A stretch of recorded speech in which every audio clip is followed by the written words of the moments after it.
Muito bem, nós estamos aqui de volta para mais uma aula do curso da ETAD, Escola de Educação Teológica das Assembleias de Deus.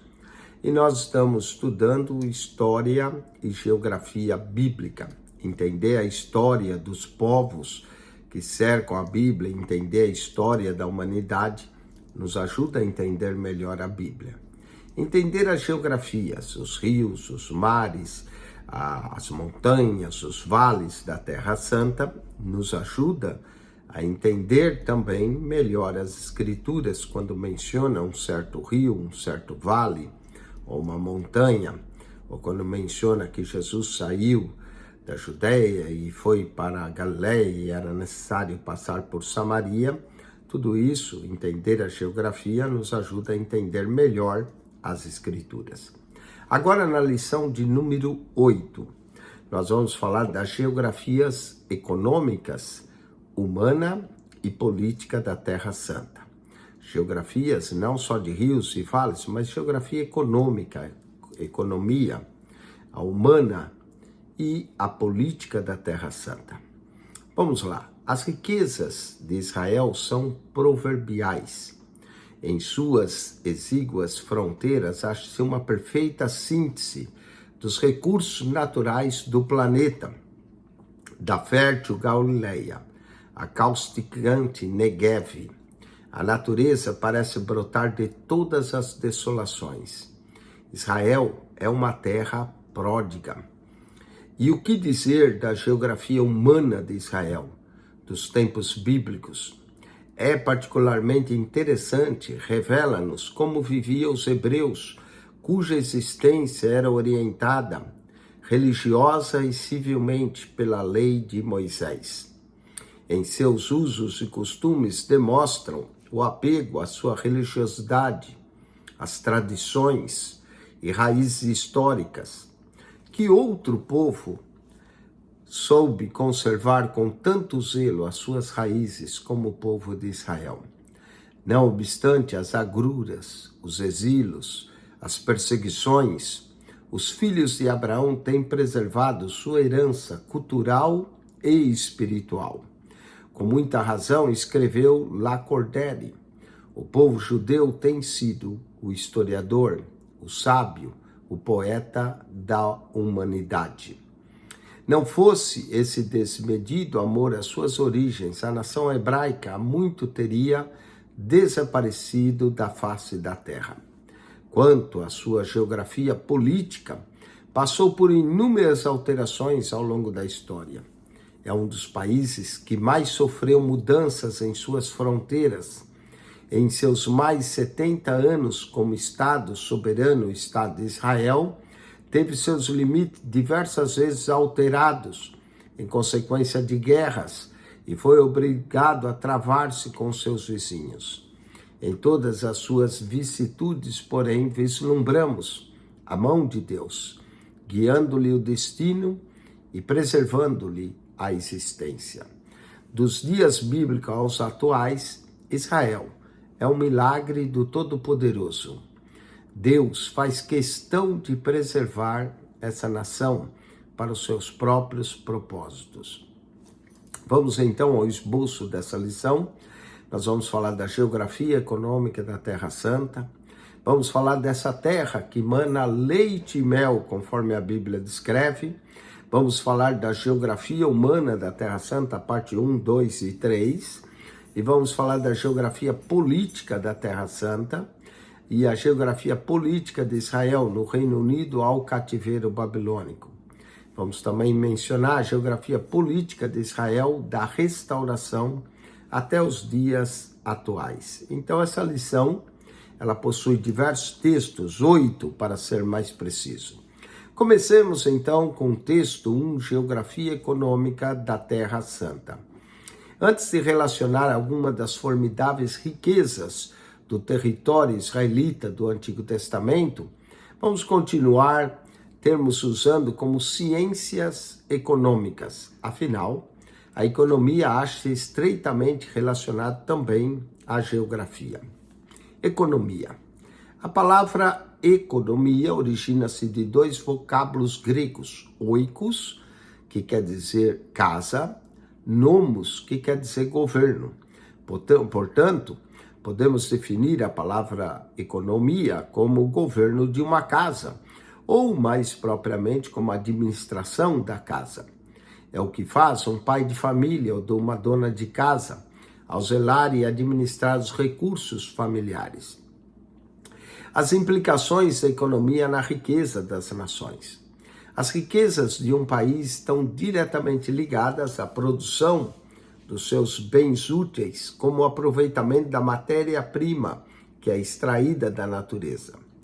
Ao criar o mundo, Deus deixou por todas as partes da terra recurso suficiente à manutenção da vida humana. Cabe ao homem descobrir-se, inteirar-se de suas propriedades e possibilidades e deles extrair o máximo proveito.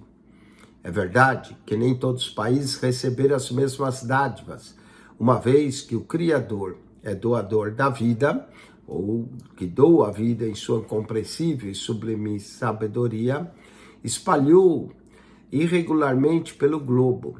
Alguns prodigializou com riquezas minerais, a outros com solo e clima favoráveis, a produção agrícola e assim por diante.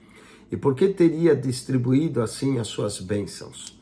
Não seria para que as nações praticassem entre si o comércio sem usura e mutuamente ajudassem salientando umas às outras? Isso tem a ver com a bondade e justiças divinas.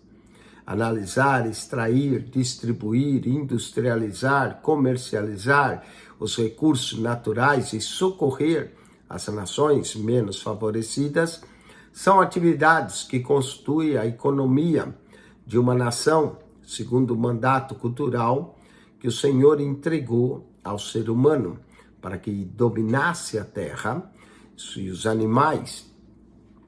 Geografia econômica. Esse é o ramo da geografia que se dedica ao estudo das atividades econômicas de diversos países e grupamentos humanos. Até hoje temos isso, o G7, o G9, o G20 e assim por diante, grupo de nações que se reúnem para tratar de um assunto que é para o bem do interesse dessas nações e às vezes até do planeta Terra como um todo. Vamos lá, marque C para certo e E para errado. As riquezas de um país estão diretamente ligadas à produção de bens úteis, como o aproveitamento da matéria-prima extraída da natureza. Está certa a expressão. Uma vez que o Criador prodigializou com recursos naturais mais uma região do que outra, as nações mais favorecidas não têm a obrigação de socorrer as que menos recebem. Errado. Todos devem socorrer e se ajudarem. Então, a 8.2 está errada. Ao ramo da geografia que se dedica ao estudo das atividades econômicas de diversos países e grupamentos humanos, dá-se o nome de geografia econômica, certo? Vamos então agora ao texto 2. Uma terra que mana leite e mel. Assim o Senhor Deus falou sobre a riqueza da Terra Santa. Deuteronômio 32, versos 13 e 14, lemos: Ele o fez cavalgar sobre os altos da terra, comer as mezes do campo, chupar mel da rocha e azeite da dura perdeneira, coalhada de vacas e leite de ovelhas com a gordura dos cordeiros, dos carneiros que pastam em Baçã, e dos bodes com o mais escolhido trigo, e bebesse o sangue das uvas, o mosto. Deuteronômio 32, versos 13 e 14.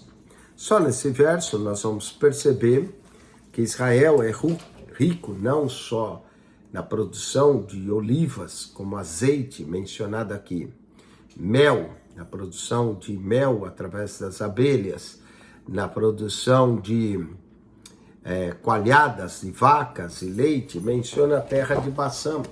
Se nós olharmos no mapa, aqui está Baçã, desse lado de cá, região rica em animais que produziam leite e trigos, e também sangue de uvas. Mostra que Israel é também rico por suas viculturas, por produzir o vinho.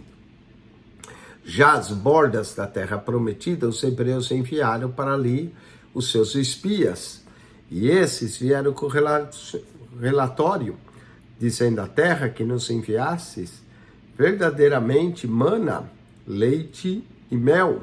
Números 13, 27.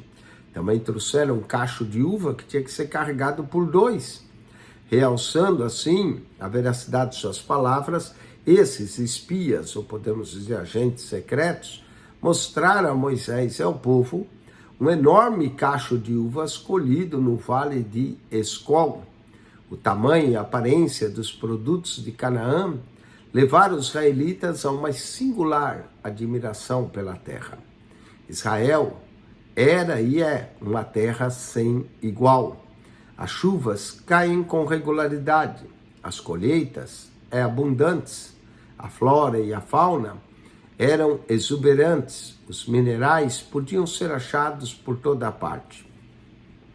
Quanto à flora da Terra Santa, de acordo com é mencionado nas Sagradas Escrituras, ela também é singularmente pródiga. Os escritores hebreus mencionam mais de 100 espécies de vegetais, tendo como parâmetro o relato sagrado. O governo israelense envia generosos recursos a fim de recuperar o primitivo reino vegetal do seu território.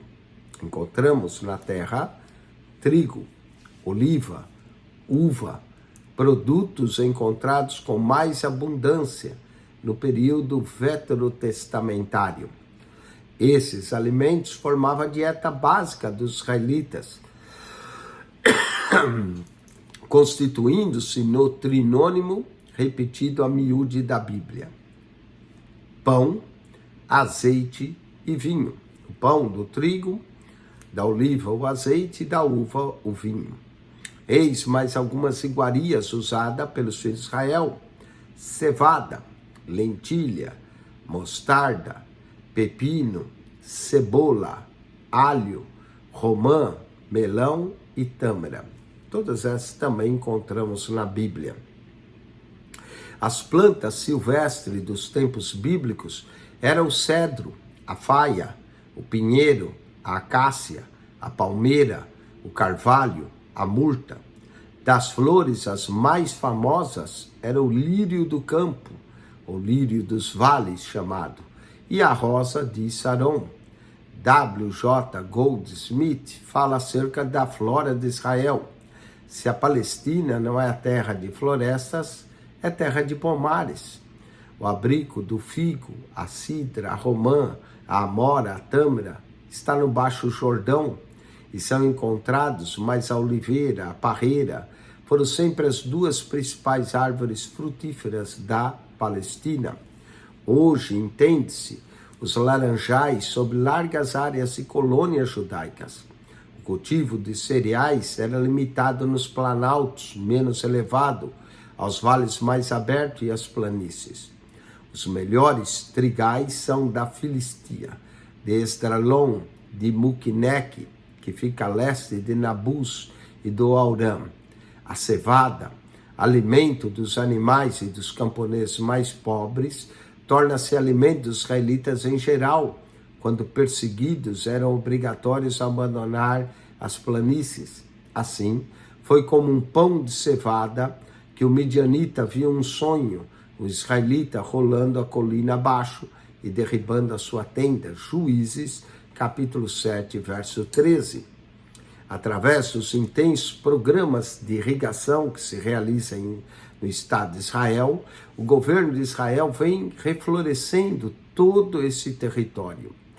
Do livro Este é Israel, extraímos esse trecho para mostrar que os judeus, com a ajuda do Todo-Poderoso, estão se fazendo por tornar o seu árido sólido em um jardim. Nos tempos bíblicos, as terras de Israel eram cobertas de florestas. Nos séculos subsequentes, especialmente durante a Idade Média, muitas florestas foram destruídas pelos nômades e suas cabras, e outras pelos turcos, que usavam como combustível para os seus trens militares. Grande parte desse reflorestamento tem sido realizado pela comunidade judaica, sendo que a maioria das florestas que cobrem hoje o solo de Israel foram plantados durante os últimos 50 anos. Das poucas florestas antigas, sobrevivem principalmente os bosques da Galileia. Em 1948, havia 4.388.000 árvores em Israel. Hoje, quase 30 anos depois, nós temos 103 milhões de árvores em Israel e quase todas plantadas pelo Fundo Nacional Judaico. Vamos falar um pouco da fauna da Terra Santa. As Sagradas Escrituras mencionam quase 130 nomes de animais selvagens e domésticos. La Enciclopédia de la Bíblia catáloga 50 espécies de mamíferos, 42 invertebrados, 46 de aves e 19 répteis, peixes e anfíbios. Relacionaremos a seguir os animais que encontram com mais frequência nos tempos bíblicos. Primeiro, animais selvagens, como leão, urso, leopardo. Inclusive, esses três primeiros aqui, leão, urso e leopardo, são usados como também imagens de figuras da besta. Também encontramos entre os selvagens hiena, víbora, corça, lebre, chacal, lobo, raposa e o camaleão. Quanto a animais domésticos, temos a ovelha, a vaca, a cabra, a mula, o camelo, o cavalo, o jumento e o cão.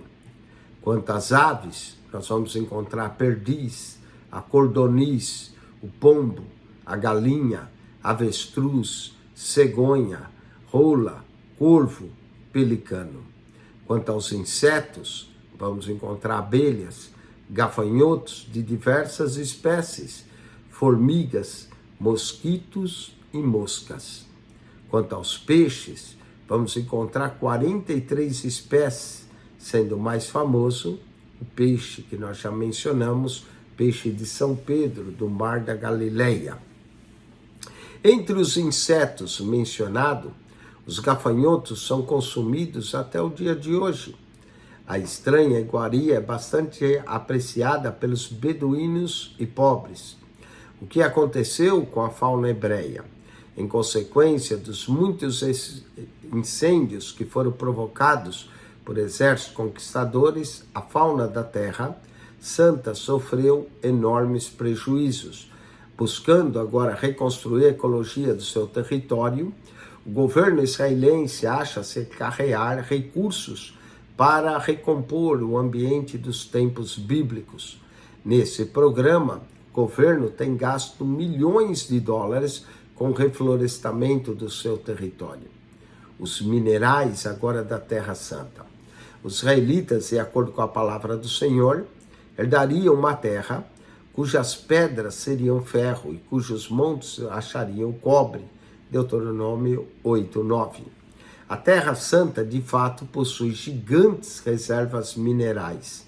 Os minérios que foram encontrados com mais frequência em Israel são o ouro, a prata, o ferro, o enxofre, o cobre, o estanho e o chumbo. No Mar Morto, como vimos no texto 1 da lição 7, é uma fonte inesgotável de riquezas. Suas reservas de sais e de minerais são orçadas em bilhões e bilhões de dólares. Segundo alguns textos bíblicos em Israel, há abundância também de pedras preciosas. O diamante, por exemplo, gera muitas divisas e muitas fábricas de diamantes são de judeus. Aliás, a grande parte da produção diamantífera no mundo passa pelas oficinas de lapidação israelense. Vamos aos exercícios. Marque-se para certo e para errado. Como prova do seu relato acerca da fertilidade da terra prometida, os espias de Israel apresentaram a Moisés um cesto com verduras colhidas no vale de Escol. Aqui está incorreto. Eles a trouxeram, foi um cacho de uva, não um cesto com verduras. Vamos para 8.5. Trigo, oliva e uva eram os produtos encontrados com mais abundância no período veterotestamentário e formava a dieta básica dos israelitas. Certo? Os muitos incêndios provocados por exércitos conquistadores causaram enormes perdas à fauna da Terra Santa, mas o governo israelita vem reconstruindo a ecologia do seu território. Certa. Essa também está certa. Então, a 8.4 errada, a 8.5 certa, a 8.6 certa. 8.7. O Mar Morto recebe esse nome porque nenhuma riqueza se extrai dele, sendo uma fonte de sais e minerais totalmente esgotada. Errado. O Mar Morto recebe o nome Mar Morto porque não há vida animal como de peixes, não há peixes no Mar Morto. Mas o Mar Morto é uma reserva tremenda de sais e minerais e não está nada esgotado, continua produzindo hoje sais e minerais. Vamos então ao texto 3. Vamos agora falar da geografia humana da Terra Santa, em 3 partes. Texto 3, a família hebraica. Para os hebreus, a família é de origem divina. É de fato, ao criar nossos primeiros pais, o Senhor declarou: façamos o homem a nossa imagem, conforme a nossa semelhança. Tenha ele domínio sobre os peixes do mar, sobre as aves do céu, sobre os animais domésticos, sobre toda a terra e sobre todos os répteis que rastejam pela terra. Criou, pois, Deus, o homem, a sua imagem, a imagem de Deus os criou. Homem e mulher os criou. E Deus os abençoou e lhes disse: sede fecundos, multiplicai-vos, enchei a terra, sujeitai-a, dominai sobre os peixes do mar, sobre as aves do céu e sobre todo animal que rasteja pela terra. A importância de família para o povo judeu é indiscutível. Ele a considera algo mais importante que o próprio indivíduo. Nesse sentido, o escritor francês Honoré de Balzac parece estar de pleno acordo com o sentimento judaico. Diz ele: por isso considero a família e não o indivíduo o verdadeiro elemento social. Sobre esse ponto de vista, arriscando ser olhado com espírito retrógrado, tomo lugar ao lado de Balcer e de Bonnard, em vez de andar com os inovadores modernos. Henry Daniel Robes ressalta o valor da unidade familiar em Israel. Quando o jovem Jacó foi procurar seu tio Labão em Arã, a fim de encontrar trabalho e uma esposa, Labão, ao reconhecê-lo como membro de sua família, exclamou: é meu osso e minha carne. Esse símbolo tão típico do estilo bíblico era muito usado pelo povo do livro, o povo da Bíblia. A correspondia à realidade. A família era e é em Israel a base vital da sociedade. Ela é a pedra fundamental de todo edifício.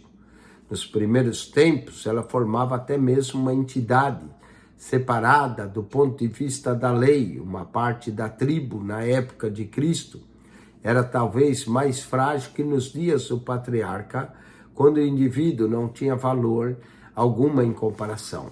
Mas era ainda muitíssimo importante. Os membros da família sentiam realmente como sendo da mesma carne e sangue. E ter o mesmo sangue significa também ter a mesma alma. A legislação tomara esse princípio como base, desenvolvendo-se a partir dele. A lei multiplicara também suas ordens, a fim de manter a permanência, a pureza e a autoridade da família. Enquanto os judeus desejavam permanecer fiéis à lei e isso era quase que universal, eles jamais deixaram de admitir o lugar predominante da família na sociedade. Prossegue Henry Daniel Rops, a família não era apenas uma entidade social, mas também uma comunidade religiosa com suas festas particulares, em que o pai era o celebrante enquanto os demais membros participavam. Algumas das importantes cerimônias exigidas pela lei de Moisés tinham forte caráter familiar. A Páscoa era para ser celebrada em família. Tinha de ser celebrada no centro da família. O elo religioso familiar é tão vigoroso que nos evangelhos e no livro de Atos vemos que os pais aceitavam os ensinamentos de Cristo e levavam com eles a família inteira. Quanto ao casamento, os israelitas do Antigo Testamento nem sempre alcançaram o ideal traçado pelo Senhor. A monogamia, por exemplo, não era encarada também com seriedade. Homens piedosos como Abraão, Jacó e Davi eram polígamos. O que dizer de Salomão, que possuía 700 mulheres e mais 300 concubinas? A poligamia, entretanto, tinha seus limites. Um hebreu não podia tomar como esposa 2 mulheres que fossem irmãs, ou mãe e filha. Os infratores, de acordo com a lei, eram punidos com apedrejamento. A devassidão e a promiscuidade eram severamente reprimidas. O adultério não era tolerado, os adúlteros deveriam ser apedrejados. Com o exílio babilônico, os israelitas foram se curando também da poligamia. Nas páginas do Novo Testamento já não encontramos casos declarados de poligamia. O Senhor Jesus exaltou o ideal monogâmico a condenar qualquer casamento fora do padrão estabelecido no capítulo 2 de Gênesis. Devido à esterilidade das esposas, às vezes legítimas, o casal muitas vezes optava por ter filhos por intermédio de uma concubina, como por exemplo foi o caso de Abraão, que teve Ismael de Agar. Também o casamento misto era condenado pela lei de Moisés. Quando o Senhor teu Deus quando o Senhor teu Deus te introduzir na terra, a qual passas a possuir, e tiver lançado muitas nações diante de ti, os heteus e os girgazeus e os amorreus e os cananeus e os ferezeus e os heveus e os jebuseus, 7 nações mais numerosas, mais poderosas do que tu, e o Senhor teu Deus as tiver dado diante de ti, para ferir totalmente, as destruirás. Não farás com eles alianças, nem terás piedade delas, nem contraireis matrimônios com os filhos dessas nações. Não darás tuas filhas e seus filhos, nem tomarás suas filhas para teus filhos, pois eles fariam desviar seus filhos de mim, para que servisse a outros deuses. E a ira do Senhor se acenderia contra vós outros, e depressa vos destruiria. Deuteronômio, capítulo 7, verso 1 a 4. Havia ainda o caso do casamento pelo levirato. Quando o homem morria, sem deixar descendência, seu irmão era obrigado a casar-se com a viúva ou o parente mais próximo. Por intermédio dos filhos da nova união, a memória do falecido era preservada. Assim prescreve a lei. Se irmãos morarem juntos e um deles morrer sem filhos, então a mulher do que morreu não se casará com outro estranho, fora da família. Seu cunhado a tomará e a receberá por mulher, e exercerá com ela a obrigação de cunhado. O primogênito que ela lhe der será sucessor do seu irmão falecido, para que o nome desse não se apague em Israel. Deuteronômio, capítulo 25, versos 5 e 6. Essa lei a chamada lei do levirato, quando o cunhado, ou parente mais próximo, tomava a mulher viúva sem descendentes. E aí a primeira criança que nascesse seria descendente do falecido. O contrato de casamento. O contrato de casamento de Israel era feito pelo pai do noivo, ou pelo irmão mais velho, ou um parente próximo, depende se ele não tivesse o pai ou um parente próximo. Excepcionalmente, podiam atuar também a mãe, ou um amigo da família. Às vezes, também o próprio rapaz se encarregava de concretizar o matrimônio. No entanto, as negociações sobre dotes e outras formalidades sempre ficavam a cargo dos terceiros. Antes da realização do matrimônio, eram feitas exaustivas consultas sobre o bens de ambos. Também eram tomados especiais cuidados quanto à segurança da noiva e o enfraquecimento da tribo. Finalmente, o noivo pagava um dote ao pai da futura esposa, que oscilava esse dote entre 30 a 50 ciclos de prata. Dessa forma, o pai da moça era recompensado pela perda da filha. O pagamento podia ser ainda em forma de trabalho, como foi o caso de Jacó, que trabalhou 7 anos por Raquel e depois, enganado pelo sogro, recebeu Lia. Trabalhou outros 7 anos pela esposa da qual ele já tinha trabalhado 7. A endogamia, ou seja, o casamento entre irmãos, também era proibido pela lei de Moisés. Vamos então para os exercícios. Conforme Gênesis, capítulo 1, verso 26 a 28, depois de criar o homem e a mulher, ordenou o Senhor. Aqui todas estão corretas, que eles fossem férteis, multiplicassem, enchessem, subjugassem a terra e dominassem sobre os peixes do mar e sobre as aves. Todas estão corretas. 8:9, conforme se pode inferir do texto, o judeu considera a família mais importante, letra B, do que o indivíduo. 8:10, com o exílio babilônico, os filhos de Israel foram deixando de praticar a poligamia. Não encontramos nenhum registro de poligamia no relato do, letra B, do Novo Testamento. 8:11, em Israel, quando o homem morria, sem deixar filhos, o seu irmão era obrigatório a casar-se com a cunhada.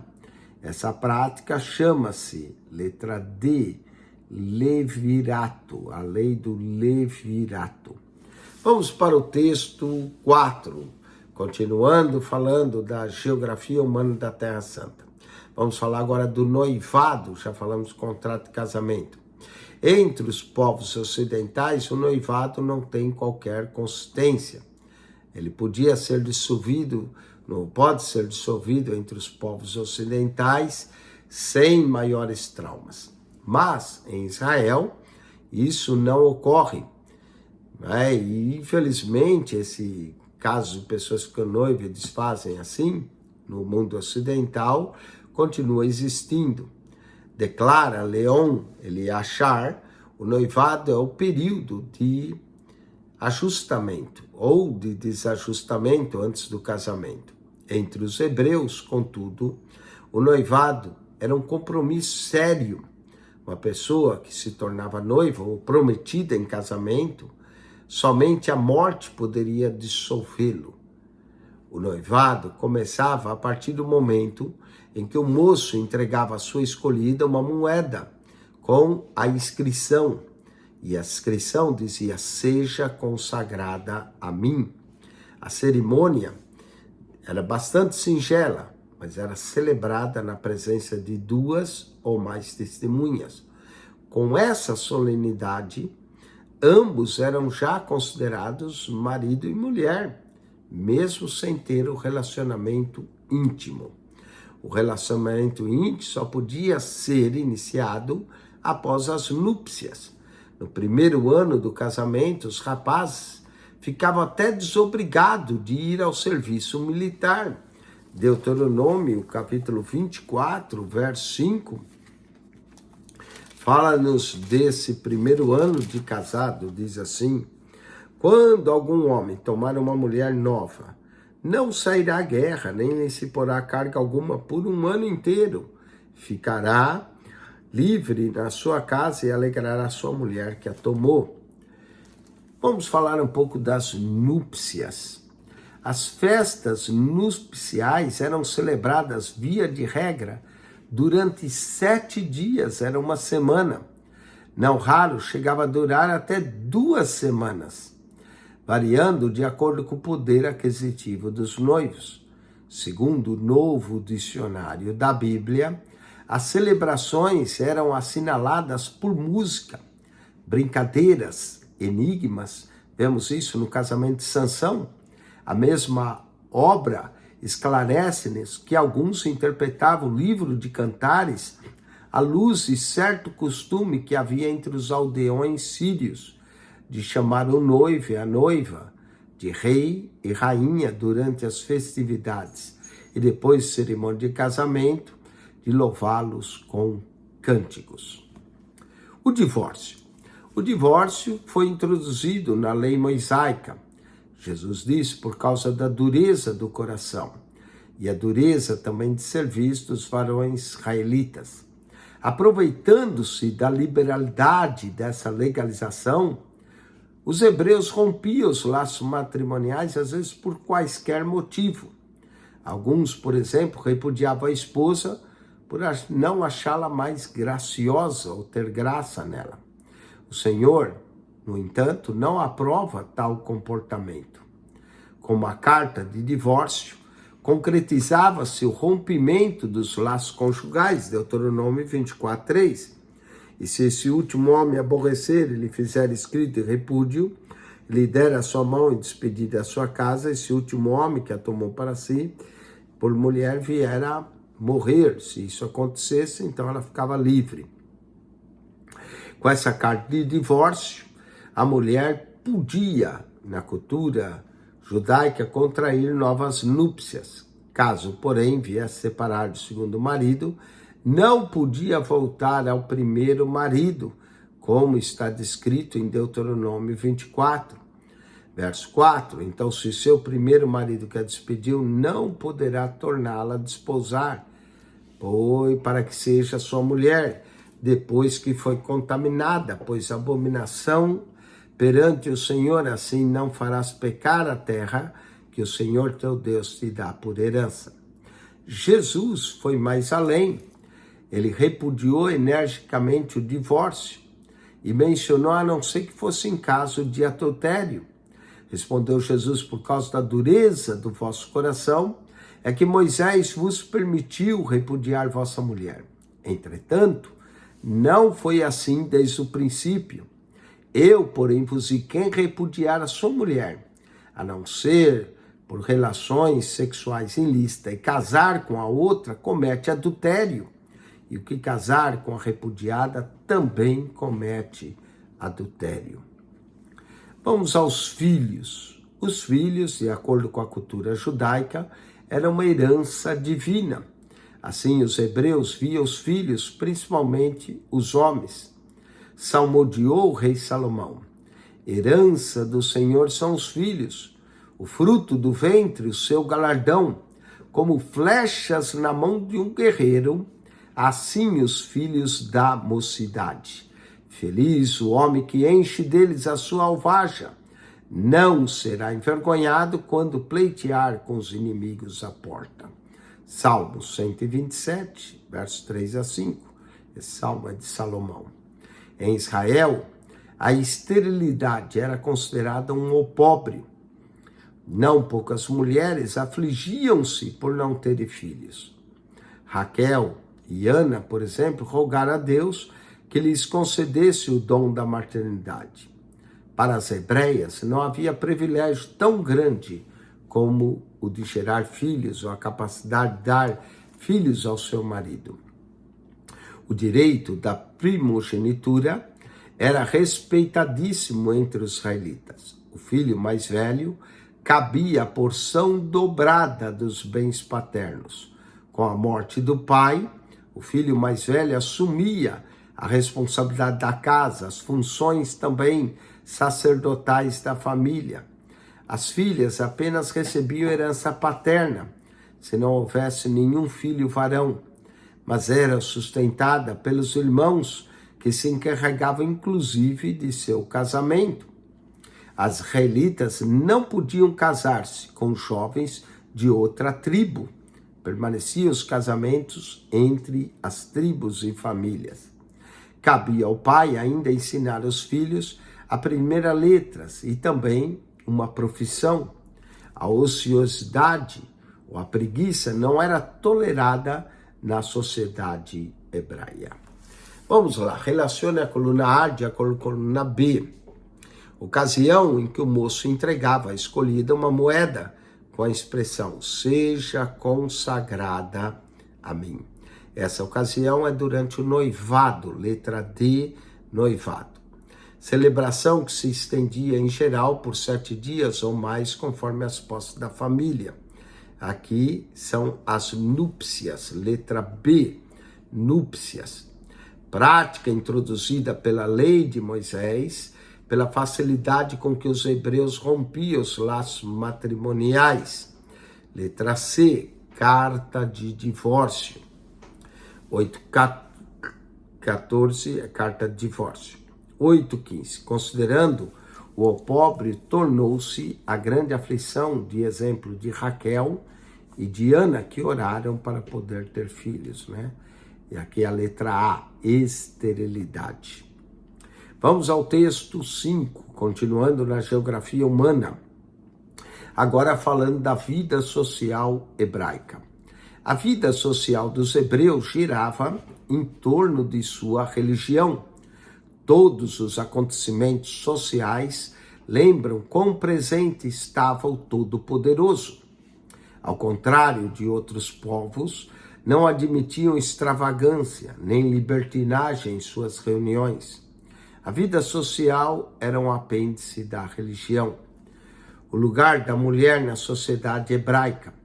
Os israelitas honravam suas mães, irmãs, esposas e filhas. Concediam-lhe direitos que outros povos jamais sonharam conferir às mulheres. Se prejudicadas, as mulheres podiam recorrer aos juízes. Muitas vezes, mulheres eram louvadas, chegando também a ocupar lugares de honra e de distinção. Débora, por exemplo, no livro de Juízes, exerceu grande influência sobre seus contemporâneos. E não fosse suas confortáveis palavras a Baraque, não teria desbaratado os inimigos do povo de Deus. E o que dizer de outras mulheres como Sara, Rebeca, Raquel, Ana, Ruth e a profetisa Uda? Submissas, suas principais preocupações eram domésticas. Todavia, vemos encontrar elas se pastorear e trabalhar na terra e exercer atividades que eram tidas como dos homens. Noutros países orientais, a mulher era tratada como mero objeto, não na sociedade israelita. Saudações. Inclinando um corpo um pouco à frente, com a mão direita sobre o lado esquerdo do peito, assim era a saudação dos hebreus. Punha a mão sobre o peito e encurvava um pouco nos tempos bíblicos. E por que eram tão demorados esses rituais? Jesus ordenou a seus discípulos que ninguém saudasse pelo caminho. Perante os magistrados e outras autoridades, era costume inclinar-se até o chão. As expressões mais usadas nas saudações hebraicas eram paz. O paz seja convosco. O paz seja sobre esta casa. Em hebraico, shalom. Sepultamento e luto. Constantemente, o óbito, o corpo, era rigorosamente levado, enrolado em lençóis, impregnados de perfume, por causa do clima quente que provocava a rápida decomposição do corpo. E de acordo com as exigências da lei mosaica, o sepultamento era feito no mesmo dia. O féturo era realizado dessa forma. As carpideiras iam à frente, enchendo a cidade com seus lamentos. Essas carpideiras eram mulheres que choravam diante do defunto. Atrás delas ia o defunto. E logo após o defunto, os parentes do falecido, os amigos e o povo. O túmulo dos pobres era cavado no chão e dos ricos nas rochas. Raramente usados os esquifes, eram quase desnecessários. O embalsamento não constituía um hábito entre os israelitas. Nós temos o caso de Jacó e José, que foram embalsamados no Egito por profissionais da corte faraônica.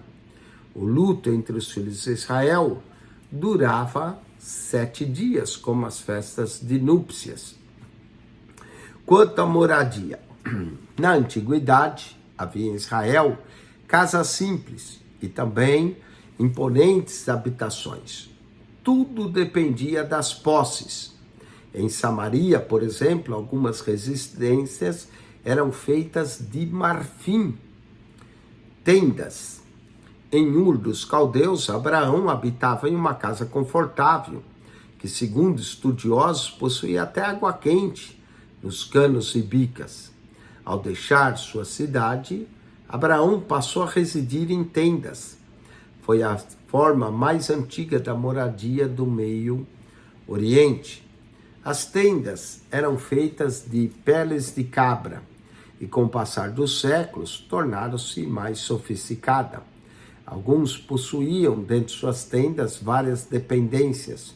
Muitos eram judeus que se dedicavam à fabricação de tendas, como, por exemplo, o apóstolo Paulo. Lemos que ele era fabricante de tendas, juntamente com Áquila e Priscila. Cabanas.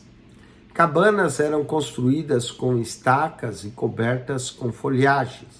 Era usada com frequência pelos israelitas.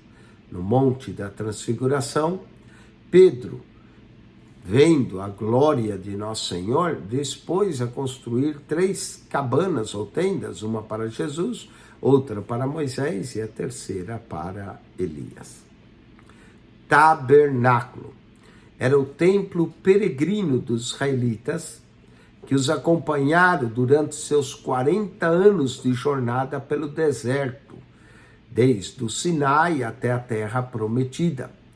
Nesta tenda, a glória do Senhor manifestava constantemente a Moisés. Tão singelo lugar de adoração foi substituído mais tarde pelo templo, que foi construído por volta do ano 1000 a.C. pelo rei Salomão, mais precisamente em torno do ano 950, 940 a.C. Tabernáculo significa habitação. Casas. Nos tempos bíblicos, as casas eram feitas de pedra, de tijolo e de madeira. Geralmente eram pequenas, possuíam apenas um cômodo. As residências dos ricos, entretanto, tinham vários cômodos. Nas localidades mais quentes, os telhados eram planos e podiam ser também transformados em terraços. No auge do verão, alguns serviam de dormitório. Nas regiões mais frias, os telhados em forma de meia-água facilitavam o deslizamento da neve. As portas das casas hebreias eram estreitas e baixas, as janelas poucas e sem vidro. Torres de vigia. Com quase 3 metros de altura, as torres vigia eram construídas para proteger os pomares e as lavouras. As provisórias eram feitas de madeira, as permanentes de pedra.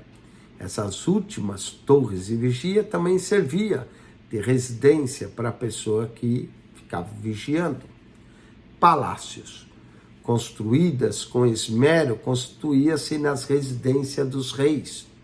Os mais importantes deles foram erguidos pelo rei Salomão. Segundo estudiosos, a casa do sábio rei de Israel, Salomão, era mais suntuosa do que o templo. Mobília. Poucas eram as mobílias da casa hebreia. Além do leito, havia uma mesa baixa.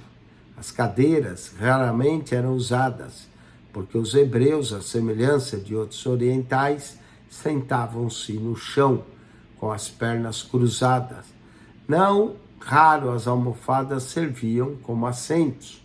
Nas residências dos mais abastados, o mobiliário era um pouquinho mais sofisticado. Vamos falar da alimentação. A dieta alimentar dos hebreus nos tempos bíblicos era basicamente pão, azeite, vinho, legumes, frutas, leite, mel e farinha. Nas ocasiões festivas, a carne era largamente consumida. O peixe, por outro lado, era mais usado no litoral e nas imediações dos rios, ou, do exemplo do Mar da Galileia. A manteiga e o queijo eram feitos do leite da cabra. O leite da vaca raramente era usado. Quanto à indumentária. A indumentária dos israelitas nos tempos bíblicos era confeccionada em lã, linho ou seda, respeitando a ordem divina de não misturar o mesmo tecido, fios de origem diferentes, Deuteronômio 22, verso 11.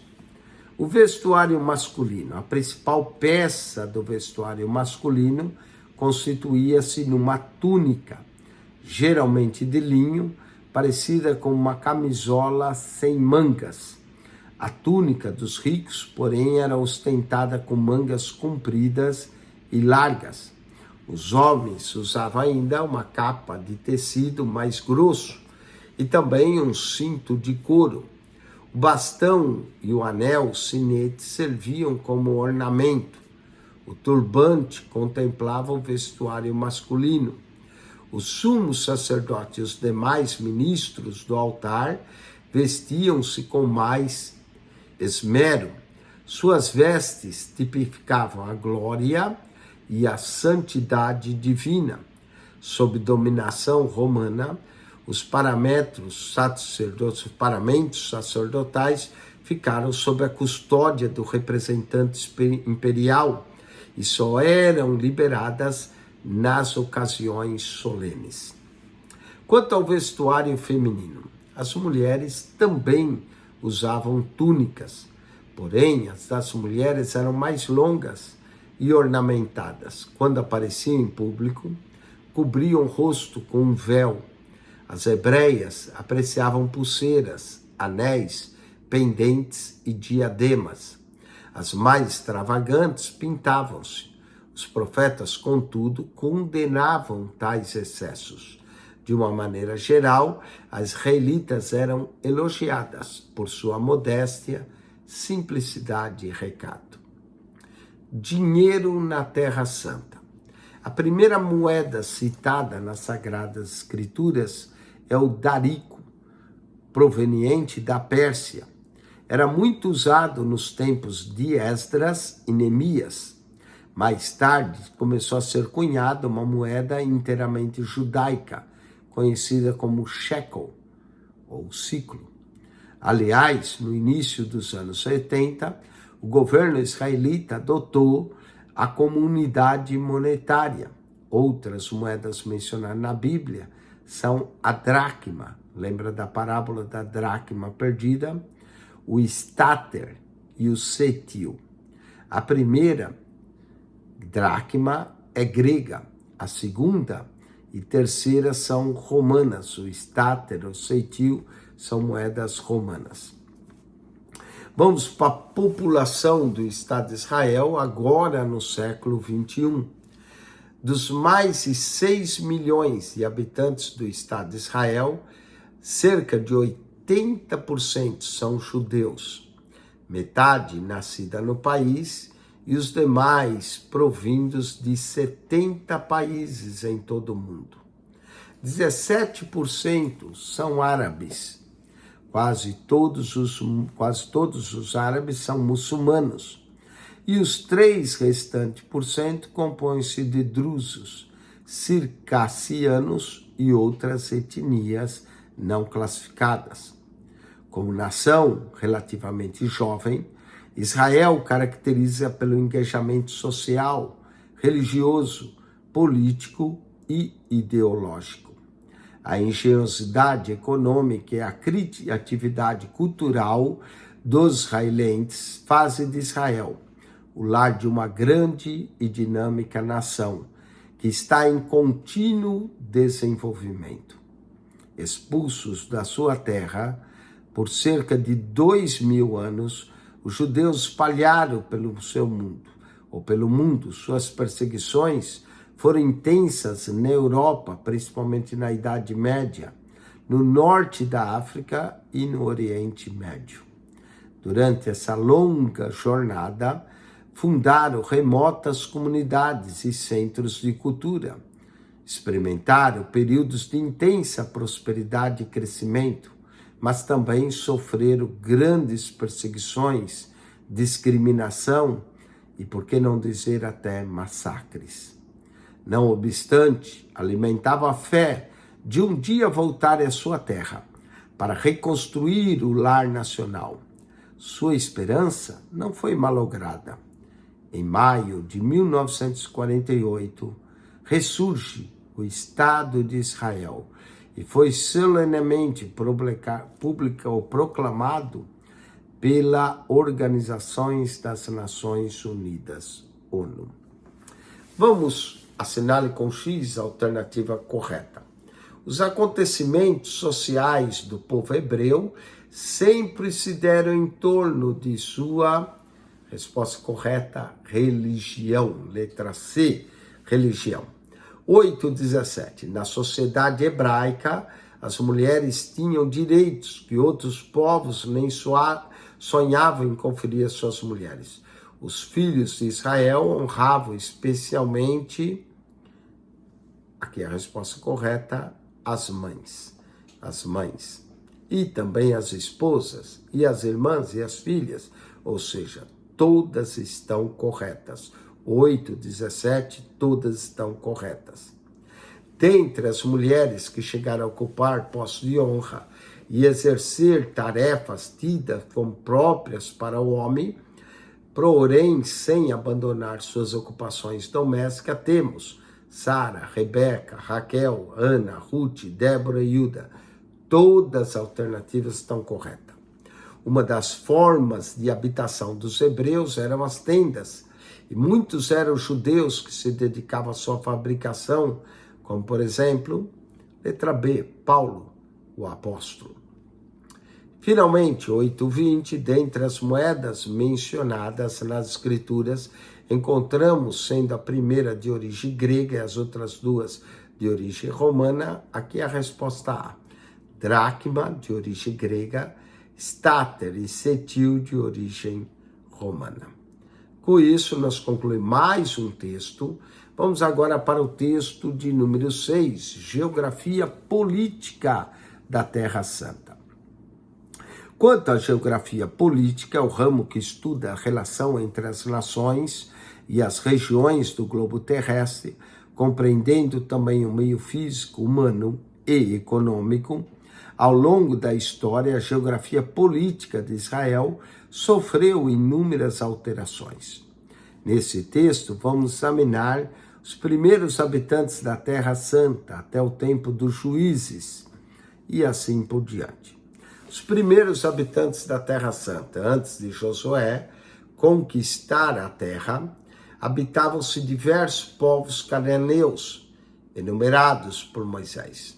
Deuteronômio 7:1. Quando o Senhor teu Deus te introduzir na terra a qual passas a possuir, e tiver lançado muitas nações diante de ti, os heteus, e os Girgazeus, e os Amorreus, e os Cananeus, e os Ferezeus, e os Heveus, e os Jebuseus, 7 nações mais numerosas, mais poderosas que tu, não é? Essas nações eram de origem camita, renomada pelas suas belicidades, eram conhecidas também devido às suas iniquidades e pecados grosseiros, adoravam objetos de ídolos, a quem chegavam até a sacrificar os seus próprios filhos. No entanto, foram todas vencidas pelo exército de Josué. Não resistiram ao ímpeto do povo de Deus. Vamos falar da origem dos hebreus. Descendentes de Sem, filho de Noé, os hebreus sempre se identificaram com esse ilustre ancestral, Sem. Haja visto que o antissemitismo é voltado contra os judeus, apesar de os árabes serem também descendência de Sem, filhos primogênitos de Noé, a nação hebreia começou com um caldeu chamado Abraão, nascido por volta do ano 2000 a.C. Aos 75 anos de idade, teve uma profunda experiência espiritual. Apareceu-lhe Deus e dirigiu essas palavras: sai da tua terra e da tua parentela e da casa de teu pai e vai para a terra que te mostrarei. E te farei uma grande nação, e abençoarei os que te abençoarem, e amaldiçoarei os que te amaldiçoarem. E em ti serão benditas todas as famílias da terra. Gênesis, capítulo 12, verso 1 a 3. Foi assim que nasceu a nação israelita. Nasceu nas peregrinações dos patriarcas. Nasceu no deserto e entre espinhos. Nasceu em terra estrangeira, como no Egito, e hoje floresce como a palmeira. Os povos vizinhos da Terra Santa, além das 7 nações cananeias mencionadas, Israel foi obrigado a conviver com outros povos aguerridos, idólatras e belicistas, causadores de muito transtorno. A progenie de Abraão, de quando em quando, violam as fronteiras e escravizam-se de tribos inteiras. Os principais povos que sobreviveram a essas investidas dos exércitos de Josué foram filisteus, amalequitas, midianitas, moabitas, amonitas, edomitas, fenícios e sírios. Escreve o pastor Enéas Tognini. Essas nações e povos que rodearam Israel serviu de termômetro para regular a temperatura espiritual dos filhos de Jacó. Quanto mais perto de Deus andavam, mais poder tinham em seus territórios. Eram dilatados, afastavam-se do Senhor, agora Deus os abandonavam. Ficavam sem proteção, chegavam os inimigos e subjugavam o povo e conscientemente se apossavam de seus territórios. A Terra Santa no tempo de Josué e dos juízes. Moisés morreu aos 120 anos, sem haver introduzido os israelitas em Canaã. Essa incumbência seria entregue a um bravo e destemido general chamado Josué. Destacando-se sempre em todas as suas missões, Josué era o sucessor natural do grande legislador Moisés. Sob seu comando, os exércitos de Israel conquistaram a terra que emana leite e mel. A guerra pela posse das mais formosas das heranças durou 14 anos, de 1404 a 1390. Durante esse período, os batalhões cananeus foram caindo um após o outro. Diante de Josué, nenhuma força militar era capaz de conter os israelitas. Terminando o conflito, Josué também procedeu à divisão das terras conquistadas. Rubem, Gad e a meia tribo de Manassés já tinham recebido a sua herança do outro lado do Jordão, que hoje é a Transjordânia, ou Cisjordânia. Os territórios ocidentais foram distribuídos para as tribos de Naftali, Aser, Zebulon, Isacar, Manassés. Ocidental ficaram as tribos de Efraim, Benjamim, e Dan, e Judá e Simeão foram contemplados com os territórios do sul do país. Os levitas, segundo determinara o Senhor, não herdaram qualquer possessão. Tribo sacerdotal coube-lhes 48 cidades, espalhadas pelo termo de seus irmãos. Registra a Bíblia o término da carreira de Josué, dizendo: depois dessas coisas sucedeu que Josué, filho de Num, servo do Senhor, faleceu com a idade de 110 anos. Sepultaram-se na sua própria herança, em Timnat-Será, que está na região montanhosa de Efraim, para o norte do monte Gaás. Serviu, pois, Israel todos os dias de Josué e todos os dias os anciões, e ainda sobreviveram por muito tempo, depois de Josué, que sabia que todas as obras feitas pelo Senhor a Israel. Josué, capítulo 24, versos 29 a 31. Com a morte de Josué e de toda a geração dos israelitas, esqueceram-se do Senhor e começaram a se curvar ante as atividades e abominações cananeias. Essa decadência espiritual os tornava vulneráveis, sem mais contar agora com a proteção de Jeová, sofreram ataques de quase todos seus vizinhos. O período de Juízes é um dos mais tristes da história hebreia.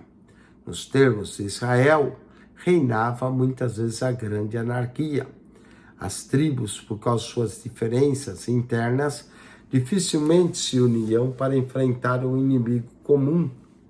E em não poucas vezes, os israelitas ficaram acossados por seus algozes, clamaram ao Senhor, que jamais deixou de os ouvir. Infinito, em sua misericórdia, o Senhor dos exércitos estava juízes, que libertava o povo dos seus verdugos.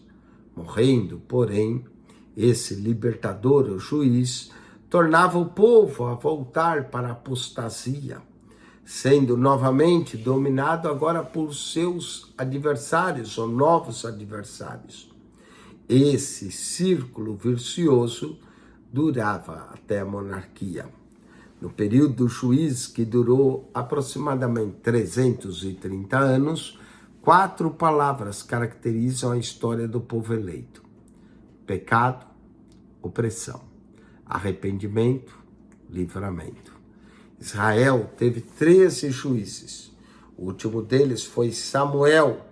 E nessa época havia na terra, muita terra ainda a ser conquistada. Os hebreus, todavia, não completaram a tarefa iniciada por Josué. Vamos aos exercícios. Relacione coluna A de acordo com a coluna B. Listados em Deuteronômio 7:1, habitavam na terra prometida antes de ser conquistada por Josué. Letra A: amorreus, cananeus e jebuseus. 8:22, povo de origem do patriarca Abraão, da quem nasceu a nação hebreia. Aqui, letra B, os exércitos de Israel. Conquistaram a terra que mana, essa seria os exércitos de Israel. Por origem de quem nasceu a nação hebreia, seria caldeus, né? Conquistaram a terra que mana leite e mel, os exércitos de Israel, letra B. Segundo a ordem do Senhor, não herdaram posses, letra E, levitas. Período marcado pelo ciclo de pecado, opressão, arrependimento e livramento da parte de Deus, letra C, período dos juízes. Vamos para o texto 7, Geografia Política de Israel, do Reino Unido ao cativeiro babilônico. Seguindo os meandros da geografia política, vamos estudar nesse texto o período do reino chamado Unido, dos cativeiros assírio e babilônico. O Reino Unido, Samuel é chamado grande fazedor de reis. Representa Samuel a transição entre o período dos juízes e a monarquia. Por seu intermédio foram escolhidos os 2 primeiros reis de Israel. Primeiro Saul e depois Davi. Sua influência era tão grande que mesmo após sua morte, seus ideais continuaram a dirigir a história israelita. Samuel foi o iniciador do período do Reino Unido, que vai durar 120 anos. 40 anos Saul, 40 anos Davi, mais 40 anos Salomão. O reino de Saul. Saul foi ungido pelo piedoso profeta. Saul unificou as 12 tribos e iniciou a guerra de libertação. Seu objetivo era dilatar as fronteiras de Israel e destruir os temíveis filisteus. No princípio, Saul obteve sucessos. Contudo, por causa de suas ambições escandalosamente seculares, começou a quebrantar os mandamentos de Saul, do Senhor. Saul, então, agora foi rejeitado por Deus por ter quebrado os mandamentos do Senhor. E em seu lugar foi ungido o jovem Davi. Davi, filho de Jessé, humilde pastorzinho de Judá, após derrotar então o gigante Golias, alcançou popularidade. Suas façonhas, porém, angariaram-lhe ódio e o desafeto do rei. O reino de Davi, depois de haver Saul tombado no campo de batalha, Davi assentou-se no trono de Israel. Ele não assentou de imediato. Primeiro ele reinou em Hebrom e mais tarde reina em Jerusalém. Nos primeiros 8 anos de governo, reinou somente sobre Hebrom e Judá. As outras tribos já ficaram na casa dinástica de Benjamim e acabaram por submeter ao cetro do filho de Jessé. Davi ampliou as fronteiras de Israel e derrotou todos os inimigos do seu povo. Em 40 anos do reinado de Davi, dedicou-se completamente à guerra e no final da vida intentou construir um templo ao Deus Israel, mas foi desaconselhado pelo profeta Natã. A incumbência seria de entregar esse projeto ao seu sucessor, no caso, Salomão. Vamos ao reino de Salomão. O reinado de Salomão, filho de Davi, foi marcado por um tempo de singularíssima paz. A prosperidade era tônica no seu governo. Com proverbial e inigualável sabedoria, transformou Israel na maior potência do Oriente Médio.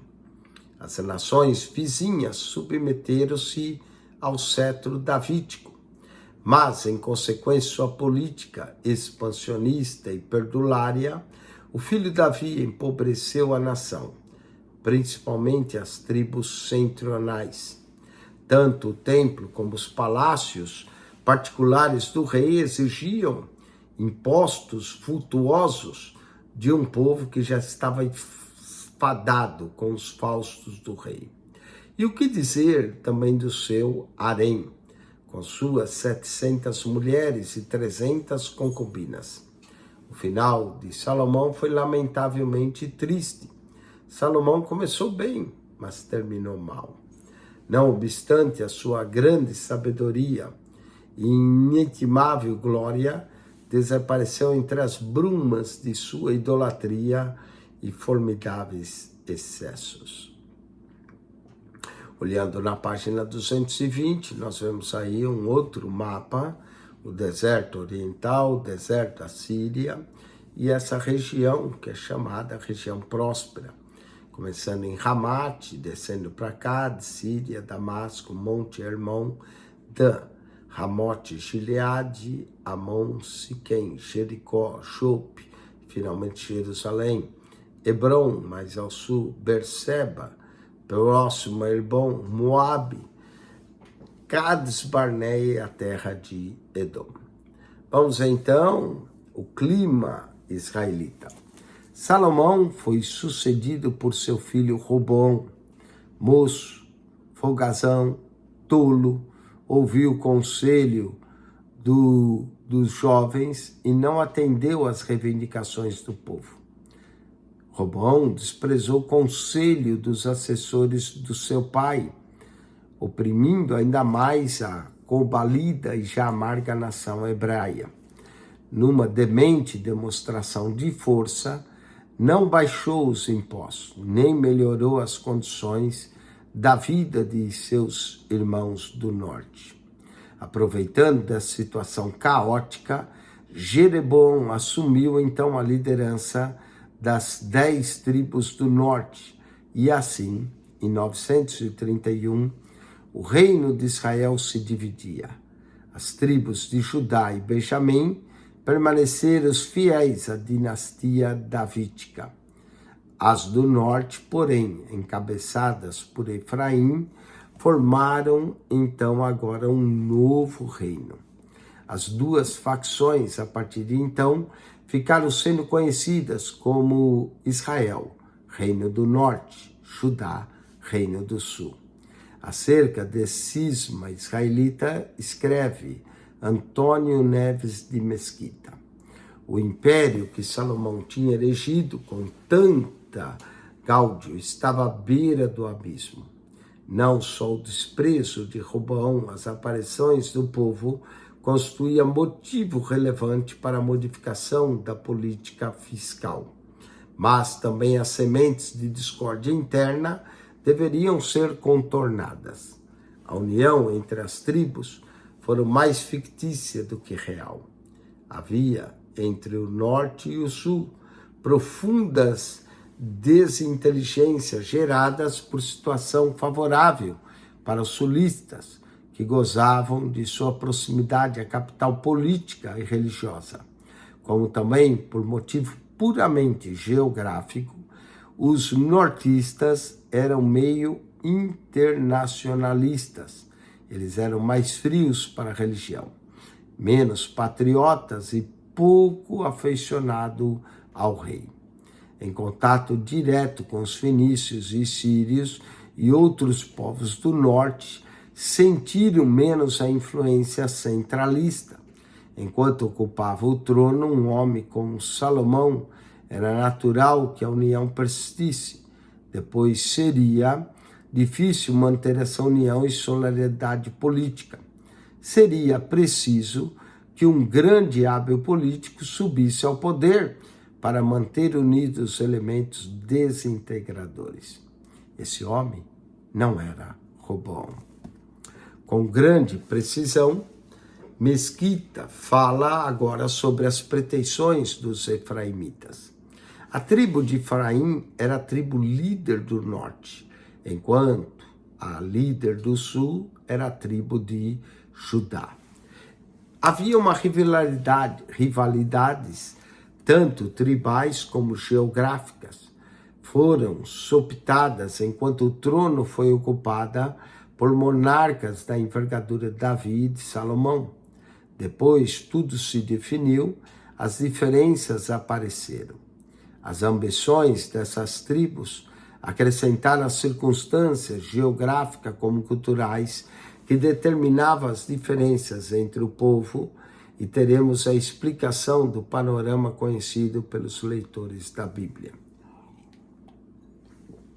Portanto, dentro desse pequeno território, encontra-se quase todas as variedades de clima, de flora, de fauna.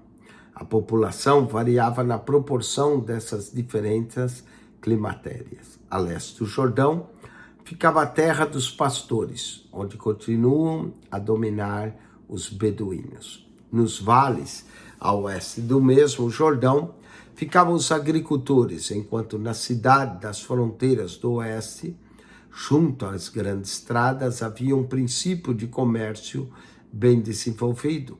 Enquanto isso, em volta do mar de Galileia, alinhavam-se as vilas dos pescadores.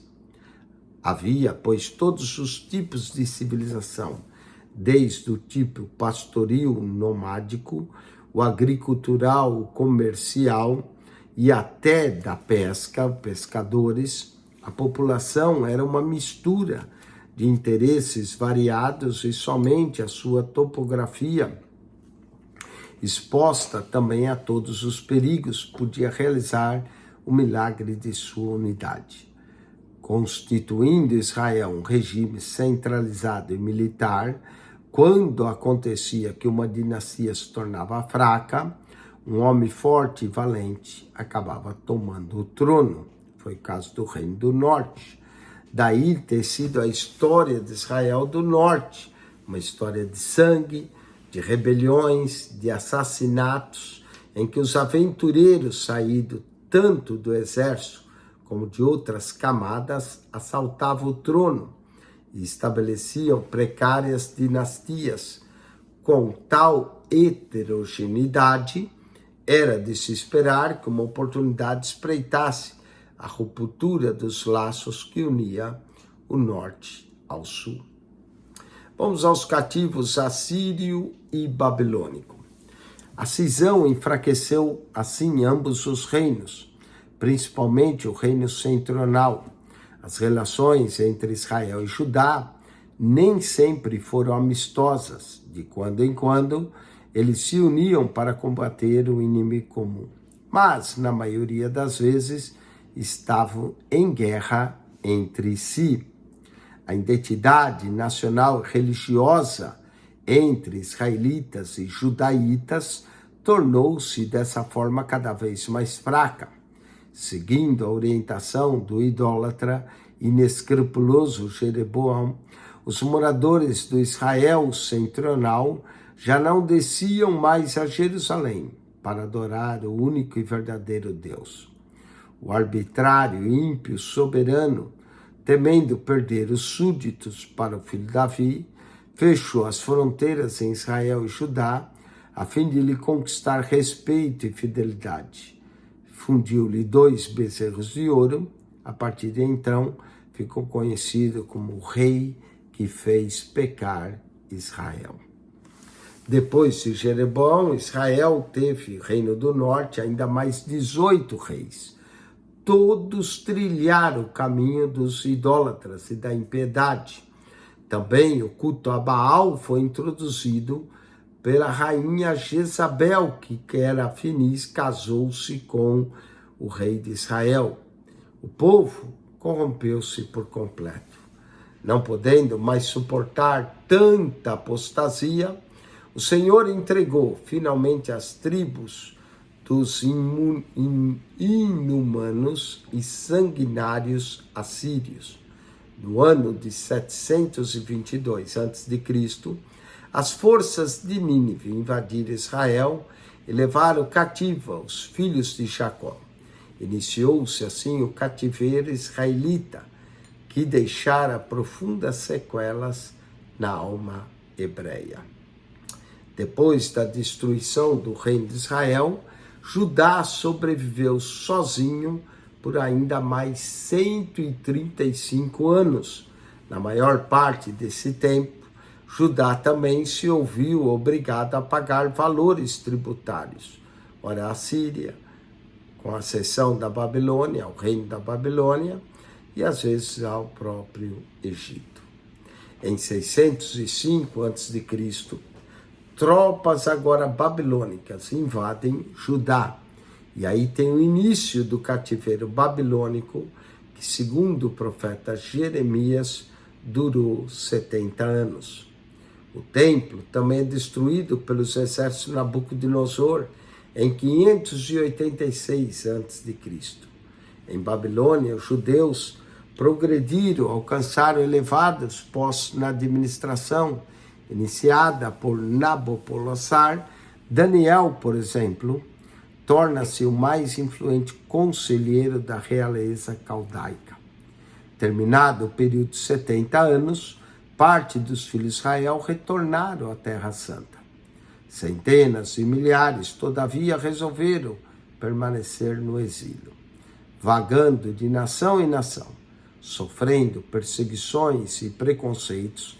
Os filhos de Israel tornaram-se errantes no Oriente e no Ocidente, tornaram-se peregrinos, e sua diáspora já dura 25 séculos. Marque-se para certo e para errado. Ao dar início à guerra de libertação, o objetivo do rei Saul era expandir as fronteiras de Israel e aniquilar os midianitas, certo? Sob o comando de Salomão, a nação de Israel experimentou um singular período de paz, certo? Das 12 tribos, Judá e Benjamim mantiveram-se fiéis ao reinado de Davi, enquanto as outras 10, liberadas por Efraim, formaram um novo reino. Muito bem, essa daqui está correta, só a pessoa Efraim é que não está correta. Então, foi liderado por Jeroboão. Errada, 8:28. O relacionamento entre Israel, o reino do norte, e Judá, o reino do sul, era permanentemente amistoso, sem jamais guerrear entre si. Outra que está errada, coloca errado, 8:30. Terminado o cativeiro babilônico, nem todos os filhos de Judá retornaram às terras santas. Milhares preferiram permanecer no exílio e acabaram espalhados pelas nações. Certo. Vamos ao último texto dessa lição, texto de número 8. Geografia política de Israel da restauração aos dias atuais. Falando da restauração de Israel, o advento de Roma marca o fim da restauração nacional iniciada por Esdras, Neemias, Zorobabel e os profetas Ageu e Zacarias. Ao tentarem sacudir o jugo romano, os judeus foram dispersos por todas as nações do mundo, onde sofreram ainda e sofrem os opróbrios descritos por Moisés no capítulo 28 de Deuteronômio.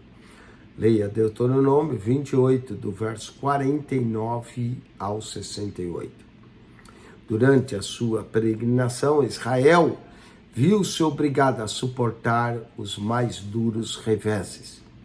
Judeus foram massacrados em todas as partes do mundo, ora pela arbitrariedade grega, ora pela selvageria romana, ora pela Inquisição cristã, ora pela matança de 6 milhões de homens e mulheres e crianças pelo efeito dos alemães nazistas. Durante essa ditadura de Hitler, a cultíssima e civilizada Alemanha tornou-se culpada do mais bárbaro crime da história da civilização. Entretanto, no final da Segunda Grande Guerra Mundial, a nação judaica pôs-se a renascer. Somente a terra de seus ancestrais daria segurança à sobrevivência da pátria. Após muitas batalhas diplomáticas, o Estado de Israel voltou à sua existência em 14 de maio de 1948. Cumpriu-se assim a profecia de Isaías: antes que estivesse de parto, deu à luz; antes que lhe viesse as dores, nasceu-lhe um menino.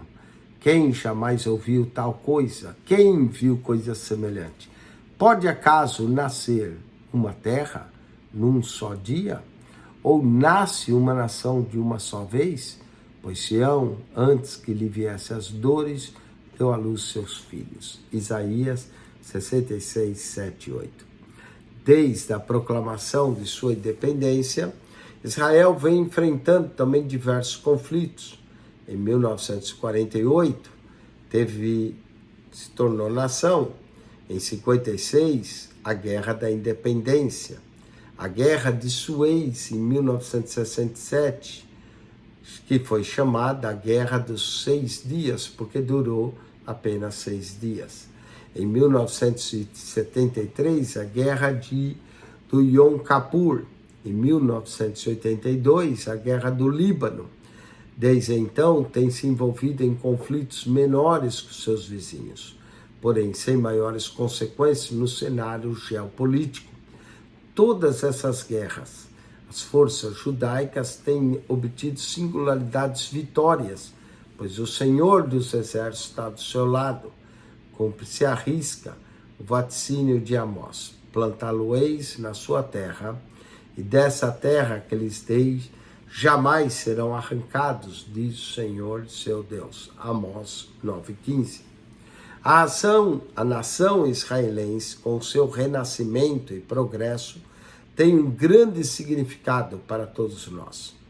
O pastor Abraão de Almeida, um dos maiores especialistas em assuntos judaicos, escreve: com o cumprimento das profecias, Deus está mostrando sua fidelidade a Israel, à igreja, fidelidade que deve induzir todos os povos a temê-lo. Por isso, o salmista registrou: tema toda a terra ao Senhor, temam todos os moradores da terra, porque falou e tudo se fez, mandou e logo tudo apareceu. O Senhor desfaz o conselho das nações, quebranta os intentos dos povos. O conselho do Senhor permanece para sempre, os intentos do coração de geração em geração. Bem-aventurada a nação cujo Deus é o Senhor, e o povo que ele escolheu para a sua herança. Notem que o Senhor desfaz o conselho das nações, quebranta os intentos do povo. Nenhuma das muitas resoluções do Conselho de Segurança das Nações Unidas contra Israel prosperou ou prosperará, pois o Senhor frustra todas as decisões que são contrárias à sua palavra. Também têm sido quebrantados maus intentos dos inimigos de Israel, como o Egito de Nasser, a União Soviética, através da Organização para a Libertação da Palestina, conhecida como OLP. Prossegue o pastor Abraão de Almeida: o retorno final de Israel, a construção de suas cidades antigas e o reflorestamento do país indicam que estamos vivendo os últimos tempos.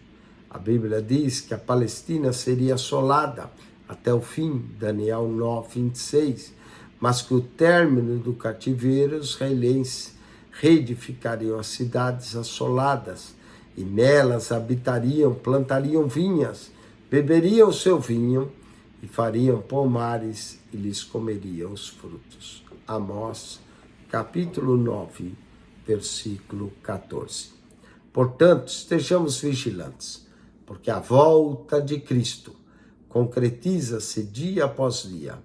Que a nossa oração seja: paz sobre Israel, e venha, Senhor Jesus.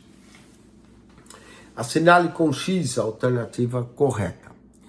O que marcou o fim da restauração inicial, iniciada por Esdras, Neemias, Zorobabel, os profetas Ageu e Zacarias. Letra B, o advento de Roma. Israel vem suportando duros revés ao longo de sua história, dos quais podemos destacar: todas estão corretas: a ditadura, a Inquisição, a selvageria romana e grega. Desde a proclamação da independência do Estado de Israel, a nação vem enfrentando diversos conflitos, entre os quais podemos mencionar: todas estão corretas. Vamos para a revisão da lição de número 8, onde você tem que marcar C para certo e E para errado. Uma vez que o Criador prodigializou com recursos naturais mais uma região do que outra, as nações mais favorecidas não têm obrigação de socorrer as que receberam menos. Errado. 8,14 é errado. 8,34 quer dizer errado. Trigo, oliva e uva eram os produtos encontrados com mais abundância no período veterotestamentário e formava a dieta básica dos israelitas. Os muitos incêndios provocados pelos exércitos conquistadores causaram enormes prejuízos na fauna da Terra Santa, mas o governo israelita vem reconstruindo a ecologia do seu território. 8:37. Para o judeu, o indivíduo é mais importante do que a família, certo?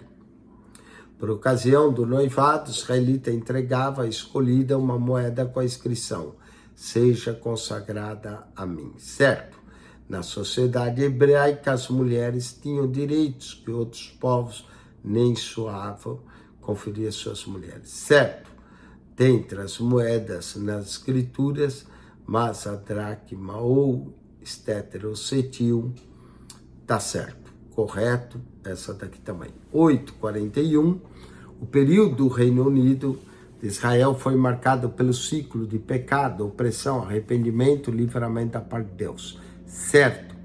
8:42, por sua desobediência, Israel vem sofrendo os opróbrios descrito por Moisés em Deuteronômio 28, sobre a arbitrariedade grega, selvageria romana, a Inquisição cristã e a ditadura de Hitler.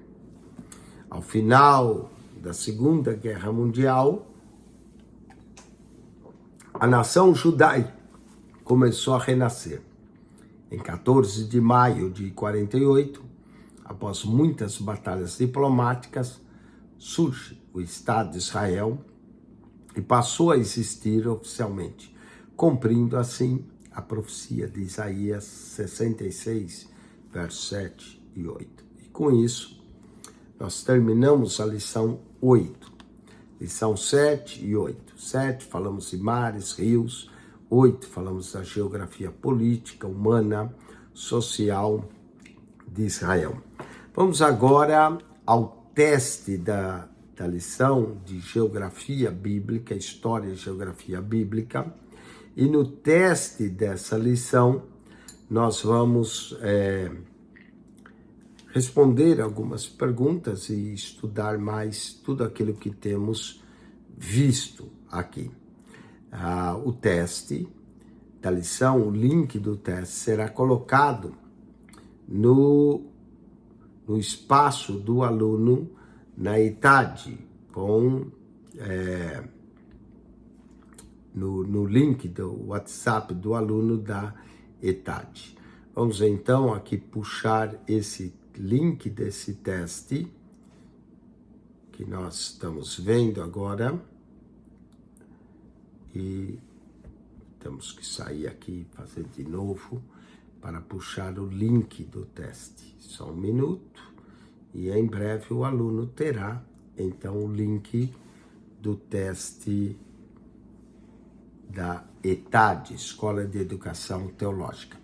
Se você que está assistindo essa aula gostou da aula e deseja se matricular, aproveite agora que nós estamos na lição 7 e 8, ainda teremos a 9 e a 10, para se matricular na escola. E conforme você o faz, você aqui ao fazer isso, você vai ter o acesso a essas lições maravilhosas, não é? E vai poder realizar testes, estudar e tirar o seu diploma para que você complete esse curso.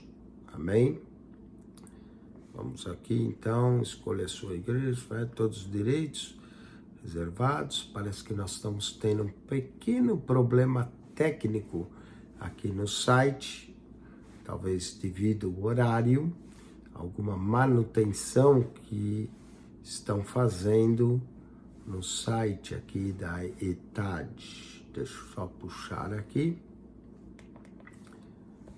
e fechar algumas pastas aqui para que a gente possa ter acesso. Vamos ver se conseguimos entrar no site da ETAD, que parece que está... sim, agora deu. Às vezes algum problema técnico, mas logo tudo se resolve. Muito bem, estamos entrando agora no link da prova do teste 4 e colocando esse link no WhatsApp do aluno da ITAD. Todo o sistema hoje é tudo eletrônico. Você tem o acesso ao AVA ITAD, onde você pode acessar as matérias, não é? E lá, depois se nós passarmos o link para você, você pode realizar a prova. Hoje nós vamos fazer o teste 4. Vamos então ao teste 4. Normalmente são 16 questões, cada uma valendo 4 pontos. 4,5 para que você complete. Então, teste de número 4, preste atenção. Eu vou fazer as perguntas, estarei mostrando as respostas. E você que está assistindo a aula, anote bem, para que depois você faça o teste. Vamos lá. Teste 4. O conjunto hidrográfico de Israel é composto de 3 mares. Os 3 mares aqui seria a letra C. Mediterrâneo, Morto e o Mar da Galileia. Esses 3 mares compõem Israel. Então, a primeira, letra C, Mediterrâneo, Morto e o Mar da Galileia.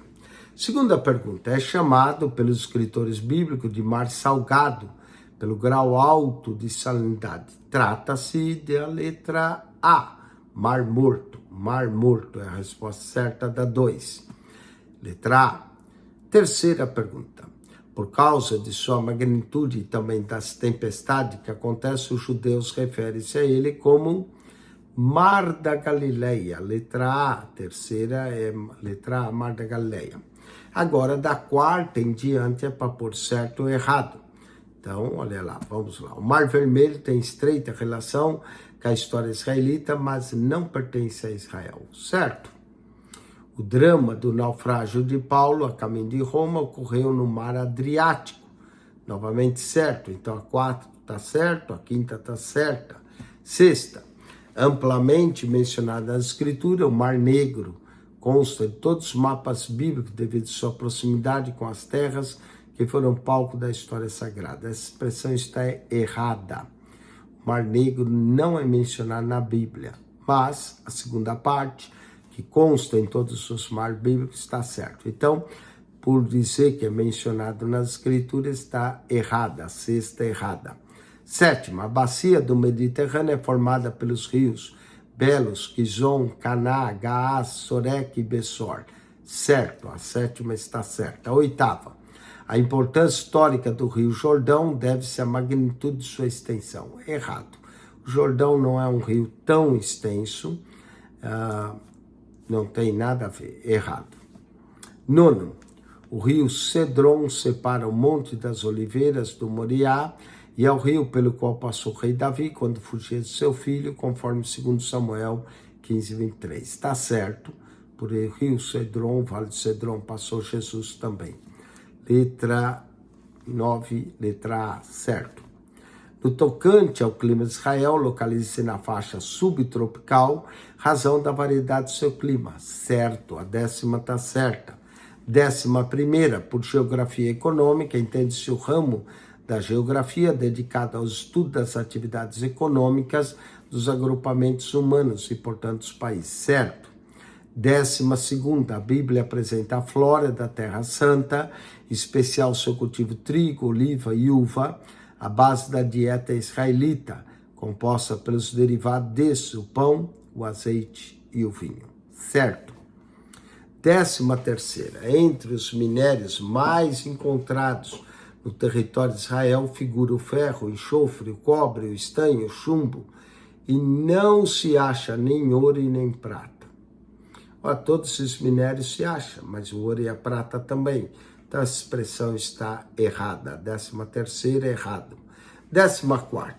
Os nossos primeiros pais, Deus declarou, sede fecundos, multiplicar e encher a terra, estabelecendo a família como parte do seu plano para o homem. Certo? Pode pôr certo na 14ª. 15ª, o exílio babilônico contribuiu para os israelitas se curasse da prática da poligamia. Certo. e outra prática que o exílio serviu, a idolatria. Então, está certa a 15ª. E 16ª e última pergunta, a dura serviço dos faraós israelitas fez com que o divórcio fosse abolido a lei mosaica. Está errado. O divórcio foi colocado na lei mosaica. Então, a 16ª, errado. Esperamos que você tenha apreciado a aula, aprendido muita coisa da cultura de Israel, dos costumes. Há um livro também chama Usos e Costumes dos Tempos Bíblicos, que eu quero lhe sugerir que você adquira e leia. Um livro, inclusive, bem ilustrado. Que Deus te abençoe, que a graça de Jesus Cristo seja contigo. Oremos agradecendo por mais aula. Pai querido, graças te damos nessa noite por mais essa aula do curso da ETAD. Abençoa todos os alunos que estão estudando, mesmo aqueles que não são alunos, mas que têm acionado esse canal para aprender acerca de Israel. Que a tua bênção seja sobre todos, no nome de Jesus. Amém e amém. Deus te abençoe ricamente em Cristo Jesus.